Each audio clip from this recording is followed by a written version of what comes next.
ফাঁসি নয়, সঞ্জয় রায়ের আমৃত্যু কারাদণ্ড। শাস্তি শুনে হতাশ নির্যাতিতার বাবা মা। সিবিআই ব্যর্থ, আমাদের সঙ্গে এটা ঠিক হলো না। আদালতে গিয়েছিলাম বিচার চাইতে, ক্ষতিপূরণ নয়। সিবিআই আমাদের ফোনটুকুও ধরছে না। আদালতের পর্যবেক্ষণে সিবিআই তদন্তের দাবি করেছিলাম। আদালত সিবিআইকে তদন্ত করতে বলেছে। জি 24 ঘন্টা এক্সক্লুসিভ নির্যাতিতার বাবা।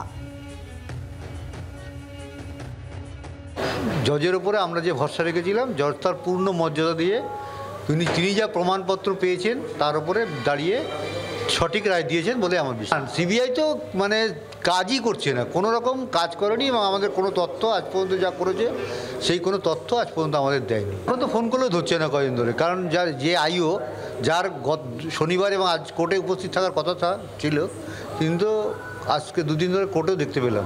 সিবিআই তার ঠিকমতো তথ্য প্রমাণ পেশ করতে পারেনি বলেই সঞ্জয়ের ফাঁসি হয়নি। ক্ষতিপূরণ চাইতে আমরা কোর্টে যাইনি, আমরা কোর্টে গেছি বিচার চাইতে এবং বিচার চেয়েছি ওনার কাছে, সেটাই আমি বলেছি। কেন্দ্রীয় গোয়েন্দাদের ভূমিকায় হতাশ নির্যাতিতার বাবা। এর আগেও আপনাদের মনে থাকবে, নির্যাতিতার পরিবার বারবার করে সিবিআই তদন্ত নিয়ে হতাশা প্রকাশ করে এবং এর আগেও আমরা শুনেছিলাম নির্যাতিতার বাবা তিনি অভিযোগ করেছিলেন যে সিবিআই যোগাযোগ করছে না তাদের সঙ্গে। এর আগে যখন সুপ্রিম কোর্টে শুনানি হচ্ছিল সেই সময় এই অভিযোগ শোনা গিয়েছিল নির্যাতিতার বাবার গলায়। আরও একবার এক্সক্লুসিভ মন্তব্য শোনাবো নির্যাতিতার বাবার।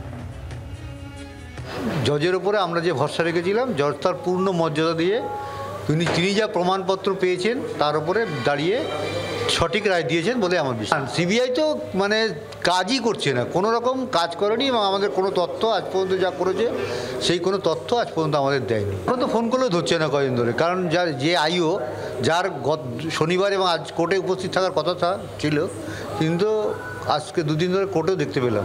সিবিআই তার ঠিকমতো তথ্য প্রমাণ পেশ করতে পারেনি বলেই সঞ্জয়ের ফাঁসি হয়নি। ক্ষতিপূরণ চাইতে আমরা কোর্টে যাইনি, আমরা কোর্টে গেছি বিচার চাইতে এবং বিচার চেয়েছি ওনার কাছে, সেটাই আমি বলেছি। বাংলার আওয়াজ, বাঙালির আবেগ, জি 24 ঘন্টা।